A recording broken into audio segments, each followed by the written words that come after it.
Whisky খাবি? টাকা কোথায়? এই নে। আচ্ছা বস, কামটা কি কন্ত? উৎখাত, গরিবের বস্তি উৎখাত, বুঝলি?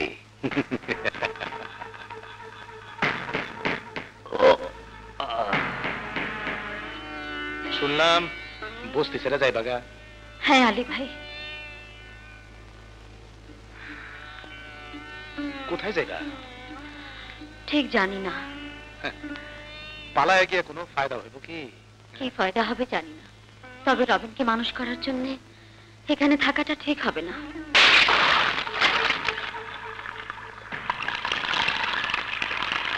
আলী মামা, কলপার এক মাস্তান আমগো কলসিটা ভাঙ্গা পালায়া তার এই হাড়িতে পানি পড়তেছে। তুই যা, চলো তো ভাই না দেখি কে। মা, শেষবারের মতো একবার অনুমতি দাও মা। মা গো, এই বস্তির লোকদের এভাবে বিপদে ফেলে রেখে আমরা যেতে পারি না। আমাদের বিপদের দিনে এই গরিবের বস্তি আমাদের আশ্রয় দিয়েছে, ভালোবাসা দিয়েছে। মা, মারে একবার অনুমতি দে মা, একবার অনুমতি দে।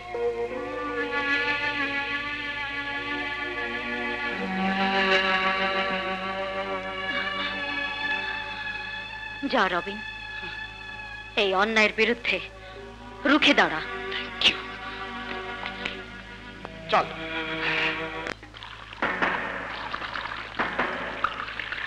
ভাই, ও ভাই, এইখানে কি চাই?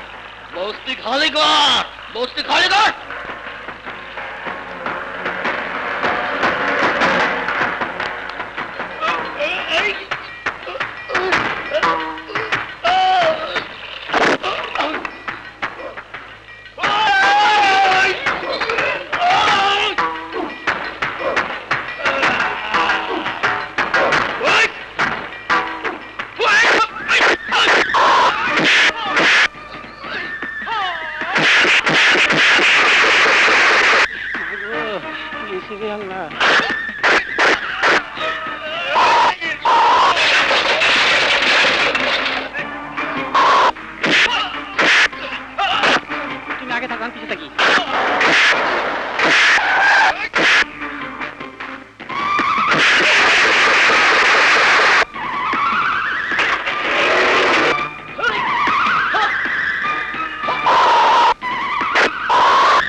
মাস্তান যুবক, চেয়ে দেখো, এই জমিনের বৈধ দলিল।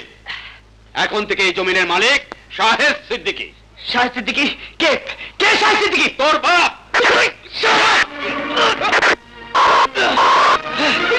আমার মার পবিত্র নামের পাশে যার নাম যে মুখ দিয়ে তুই উচ্চারণ করেছিস, সে মুখ আমি ভোতা করে দেব। এত বড় সাহস তোর! তুই আমার গায়ে হাত তুলিস? ছোট লোকের বাচ্চা! ভদ্রলোকের বাচ্চা, মুখ সামনে কথা বল। এই বস্তির মালিক আমি। 1972 সাল থেকে গরিবের বস্তি আমি তিল তিল করে করে তুলছি। যা, তোর কোন বাপ ভাই আজকে বল। আহমদ আলী তার ভাইদের হাত থেকে তোর এইবারের মতো বাঁচাই দিতে। যা। এই বস্তিতে আর থাকুম না, এখানে শুধু সন্ত্রাসী হয়। সন্ত্রাসীরা যদি তোমারে আঘাত করতো। আমার বউ কই কি জানোস না? রাখে আল্লাহ মারে কে।